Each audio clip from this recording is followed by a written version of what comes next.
Hello everybody, and welcome to episode 63 of the Ask the Coach show, where we answer your table tennis questions. In today's episode, we discuss how to improve your defense, a service rule, whether you should stand away from the table when serving, and whether you should stand low or stay low when serving.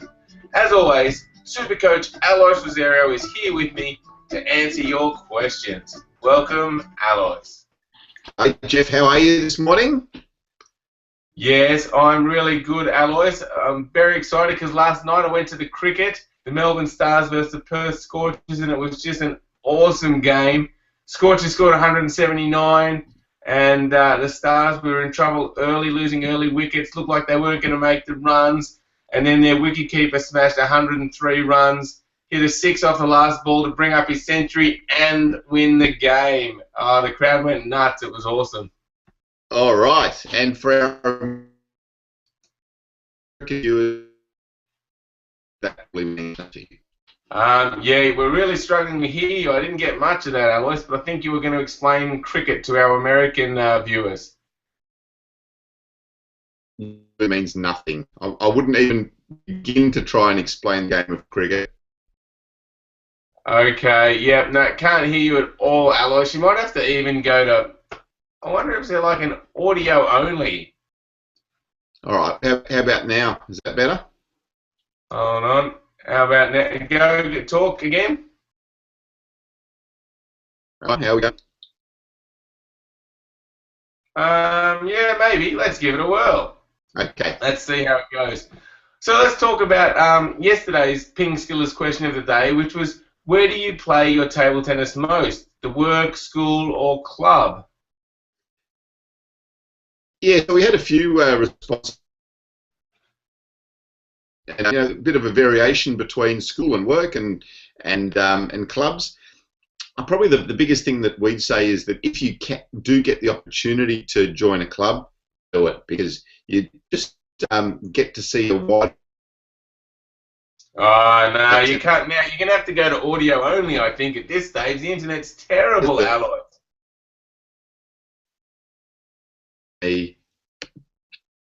Do that. Try audio only and see. Okay. So you were saying we had a wide variety of answers?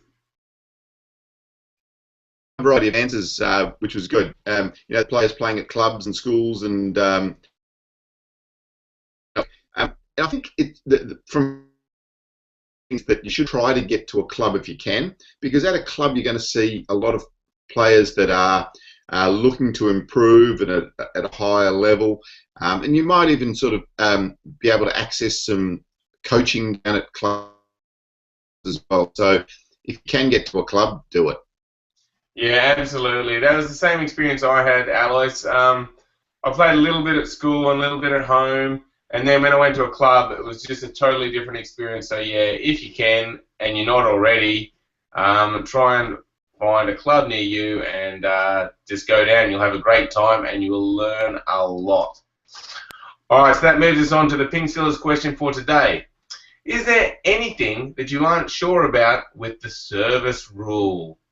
It is quite complicated, so yeah, leave your comments on our blog. Go to pingskills.com, click on the blog link, you'll find this show, and leave a comment. We'd love to hear your thoughts. Yeah, so we've recently done a service lesson, and it'd be worth just having a look at that and just see if there's anything else in there that you would like to know or to learn about. Yep, great idea, Alois. Okay, now on that line, Alois, James has asked a question. He said, I thought it was only necessary that the ball be tossed and hit from behind the table line. I did not think it was necessary for my body to be behind the line as well. Which is it? Yeah, so your body doesn't have to be behind the end line. It's just the ball. But the critical thing is that the ball has to be visible to your opponent.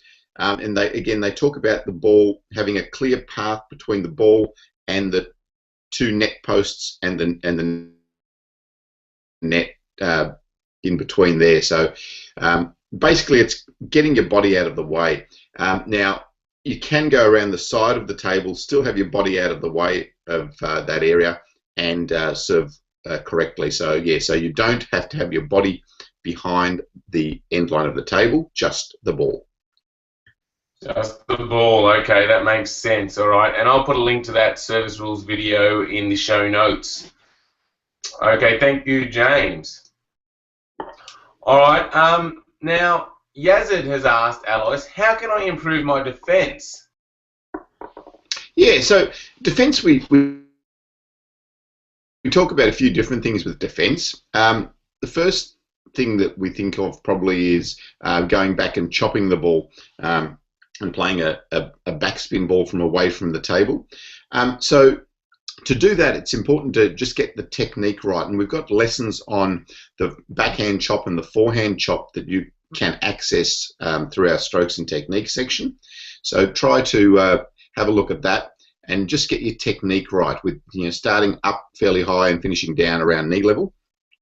The other thing that we talk about with defence is blocking, because that's an important part of your defence. So if you happen to put the ball long and they topspin to you, then you need to be able to counter that shot, and blocking is a really good way of countering someone else's attack. So again, have a look at the blocking lessons and see if you can learn well. So between your blocking and your chopping, will incorporate, they'll work together to be able to help you with your defensive type of game. Yeah, it's an interesting point, Alice, because I see a lot of the top players, and they always get noticed for their amazing forehand topspin or their great serve, but you don't really hear people say, oh, he's got a great block. But all of the top players have an amazing defence with their block, a really good touch. So I think, as you mentioned, it is a really important aspect of the game. Yeah, I think the Swedes, when they were at the top of their game, Persson, Waldner, those sort of guys, that was the part of their game that was just so solid. I mean, Jorgen Persson had a fantastic block. They'd be pushing the ball just long and then being able to make that next ball so easily. Yeah, it's very, very noticeable. Exactly. All right, so everyone, don't forget about the block. It's a really critical part of the game, and always work on that stroke. And as Alois mentioned in yesterday's episode, if you're doing training with a partner, often you'll do some kind of drill where you're practicing your forehand topspin, then your partner will do it. And when they're doing that, that's a great opportunity for you to practice your block. So make sure when you're doing that for your partner that you really concentrate and work on improving your block. Such a huge part of the game. All right, so that brings us on to a question from Abhinav. And Abhinav says, I see that many players stay very low while serving. For example, Timo Boll. What is the technical reason behind that? Does it improve the quality of the serve in some way? I like to toss the ball high. It's awkward to stay low. Yeah, so staying low is important because it helps with the transition between your serve and the ball. If you're ending up high for your service, then you're losing a bit of time by... Alois, we just lost you just for a second there. So, yeah, you were saying it's important for the transition. Yeah, that's right. It's important to transition quickly between serve and the next ball. So if you're standing up high, it just takes a little bit more time to get from that upright position down to the crouched ready position. If you're already low when you're serving, then it's much easier to then transition service because by being a little bit lower, it helps to be able to keep the ball low over the net as well. If you're up very upright and hitting the ball from higher, the ball is going to tend to bounce a little bit higher too. So yeah, for those two reasons. Now you also talk about the high toss serve, and I suppose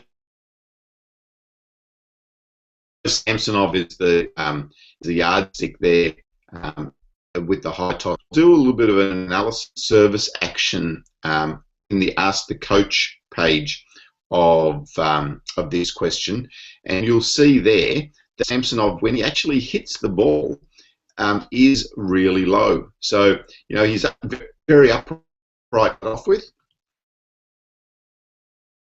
up, but when he actually contacts the ball, he's already down in a very low crouched position, and then transitions beautifully into his ready position, waiting for the next ball as well. Okay, that's interesting, because I guess the first picture is just Samsonov being so tall, and with that high toss, when he first throws it up, you just picture him almost standing upright. So that's interesting to see that analysis and see that he actually does get into a really low position to hit the ball and ready for that next third ball. Very interesting.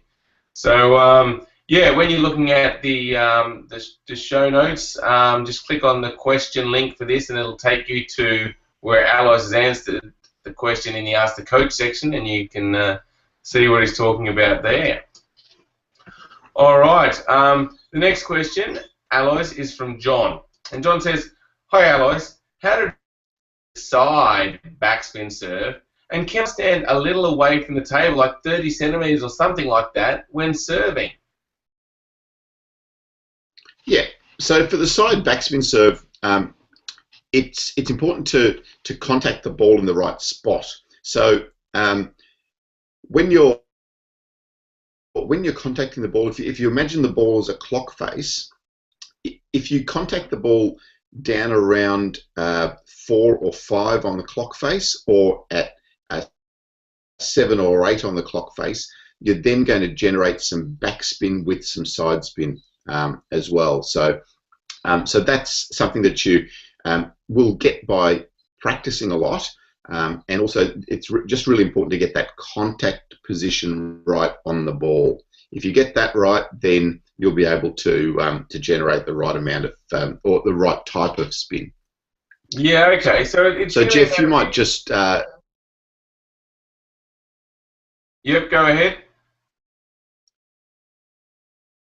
Yeah, Sorry, Jeff, so you might just do a little bit of a demonstration.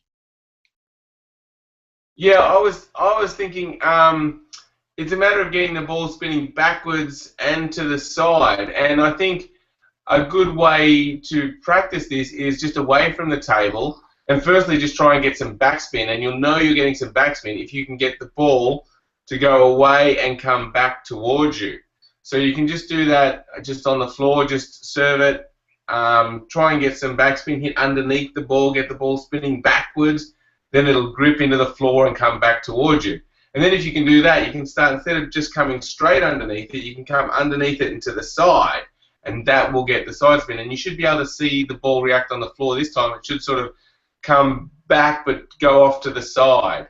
So just play around. It's good just to play around with spins and try and work out what spins you can get and watch the effect the ball has when you just serve it onto the floor. It gives you a really good understanding of the spin you're generating and the effect that spin has on the ball. So give that a try, John. Just get away from the table, just mess around for quite a while, trying to generate different spins and watching what the ball does.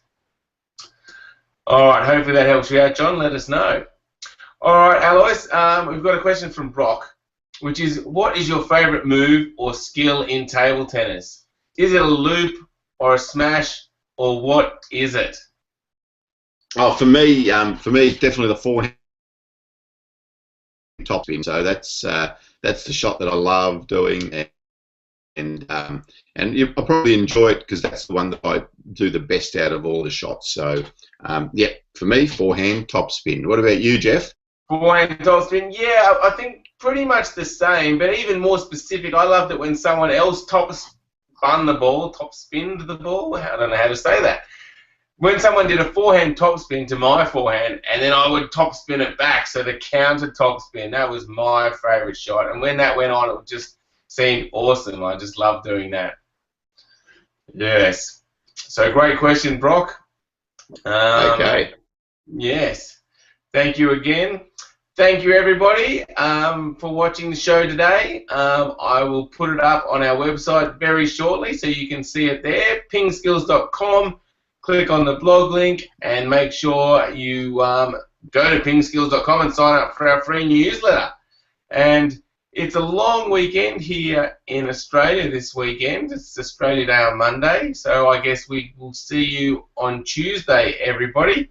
Thanks for watching. Have a great weekend. If you're in Australia, have a great Australia Day, and catch you on Tuesday. Thank you, Alois. Jeffrey. Hang on, Jeffrey. What day are you in today? Today's only Thursday.